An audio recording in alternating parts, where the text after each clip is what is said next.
Salam, salam, outsider, le débrief commence maintenant. Le Real Madrid l'emporte aujourd'hui à domicile 4-2 face au Napoli. Franchement, absolument rien à dire. Une belle performance offensivement de la part du Real. Cependant, avant de parler des attaquants du Real, il faut d'abord parler de la défense du Real. Le Real a encaissé 2 buts dans ce match-là. 2 buts qui sont, à mon humble avis, évitables. À un moment donné, il va falloir que cette équipe du Real-là, elle commence à se concentrer. Il faut qu'ils se concentrent défensivement.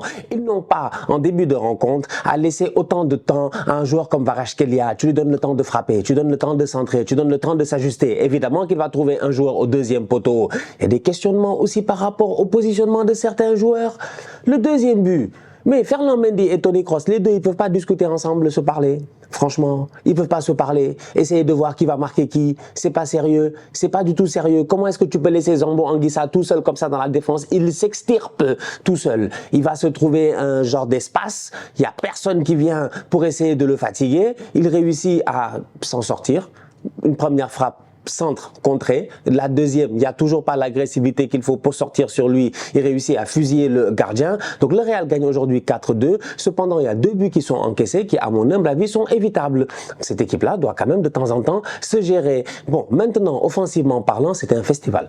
C'était un festival. Parce que voilà le Real. C'est ça, c'est des bandits. C'est-à-dire que même quand ils ne sont pas sérieux et qu'ils encaissent des buts, automatiquement, ils réussissent à s'en sortir et à réagir. Et c'est là où arrive un joueur comme Rodrigo, qui en ce moment est au top de sa forme. Rodrigo est revenu de trêve internationale et depuis lors, il est inarrêtable. Ce week-end, je pense que nous tous, on a eu l'occasion de le voir. On a eu un Rodrigo XXL qui a tout fait de manière sensationnelle. Aujourd'hui, encore une fois, il nous met le même but, la même frappe.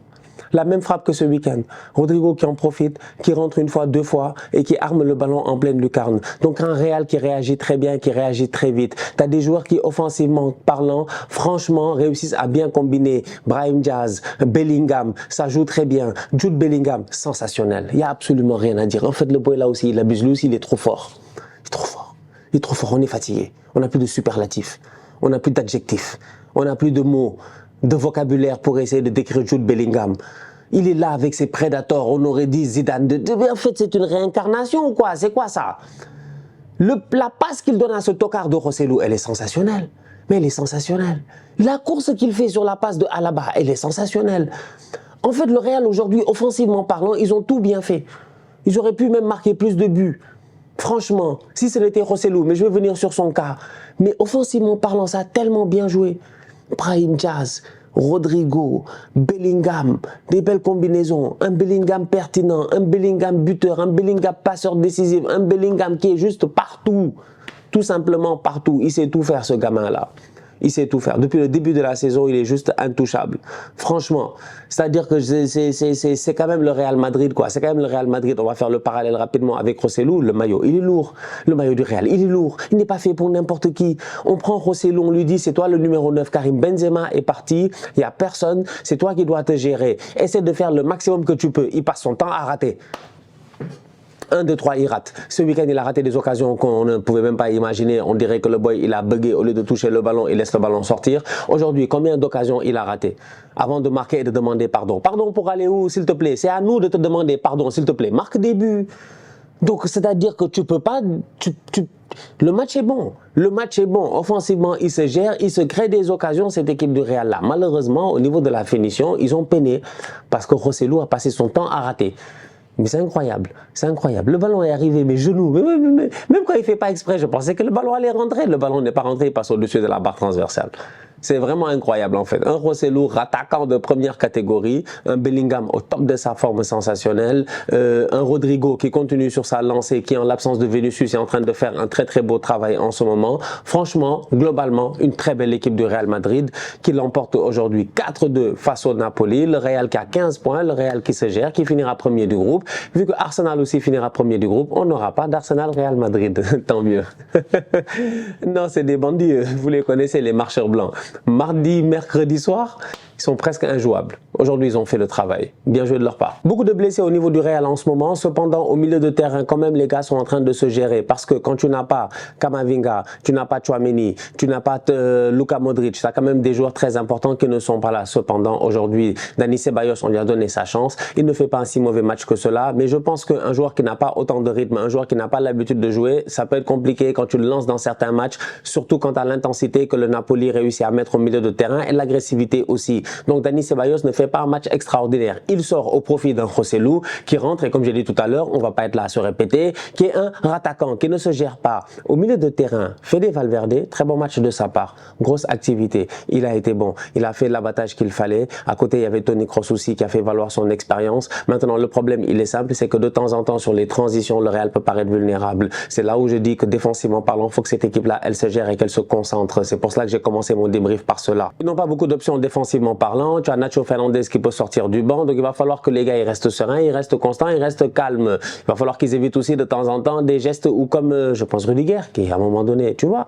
c'est des gestes que tu comprends pas. Tu comprends pas, des gestes qui sont totalement inutiles. Donc là, il va falloir qu'ils se gèrent. Nico Pass, quel joueur, franchement.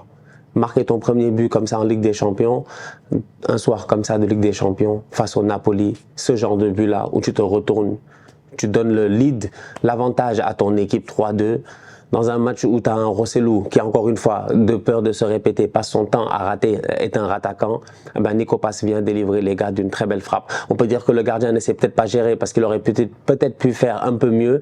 Cependant, le petit a fait preuve d'audace. Et ça, c'est important au niveau du Real. Ils ont besoin de gamins aussi qui fassent preuve d'audace. Ça, le Barça, ils en ont plein des gamins qui font preuve d'audace. Des petits bambinos à gauche et à droite, des petits dont on cherche toujours les actes de naissance. Cependant, au Real, il y a beaucoup d'expérience. Il y a beaucoup de joueurs, des anciens, des gars qui ont l'habitude de bourlinguer, qui ont joué beaucoup et tout. Donc ça fait plaisir de voir de temps en temps un gamin comme ça, un petit Nico Pass qui arrive en Ligue des Champions, qui claque un beau but, un très beau but en plus de ça dont il va s'en rappeler toute sa vie, et un but qui permet au Real de prendre l'avantage 3-2 et finalement, sur un superbe travail de Bellingham et sur un but du rattaquant Joselu, de gagner ce match-là 4-2. Donc, c'est de bon augure pour ces Madrilènes-là qui en ce moment en Ligue des Champions se gèrent.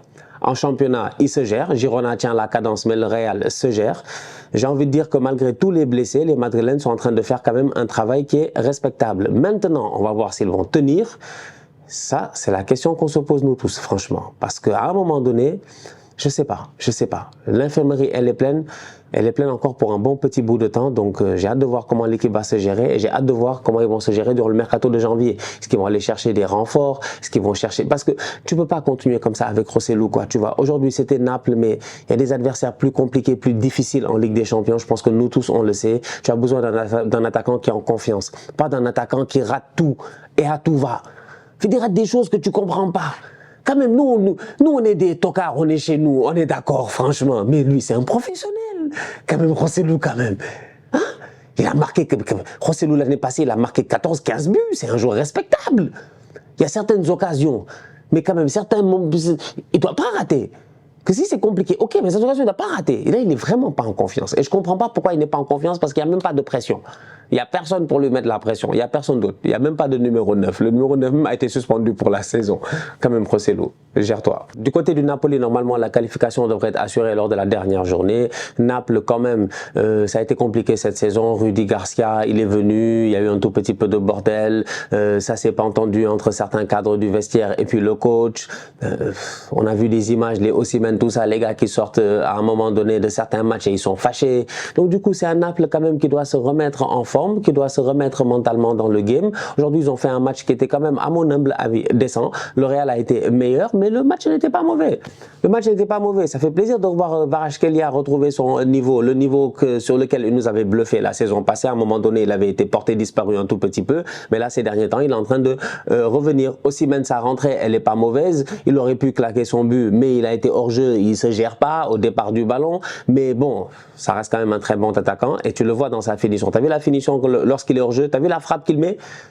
C'est le genre de frappe là que Joselu n'arrive pas à mettre en fait. C'est quand même assez... Non, Joselu aujourd'hui, Joselu m'a choqué. Tu vois, Osimhen, c'est un attaquant qui peut être intéressant pour le Real. Est-ce que le Real peut claquer l'argent pour Osimhen ou pour Haaland? Faut voir. Mbappé, faut voir. Franchement, tu mets un attaquant dans cette équipe-là, mets un finisseur. Mais un finisseur, on va voir, juste pour tester quelque chose. Bref, le Napoli devra se gérer lors de la dernière journée pour assurer sa qualification. Bonne chance aux Napolitains. La famille, on se capte très bientôt pour une nouvelle vidéo. D'ici là, on continue à liker, on continue à partager, on s'abonne, on est ensemble, on reste en santé. C'est le plus important. Tous outsiders.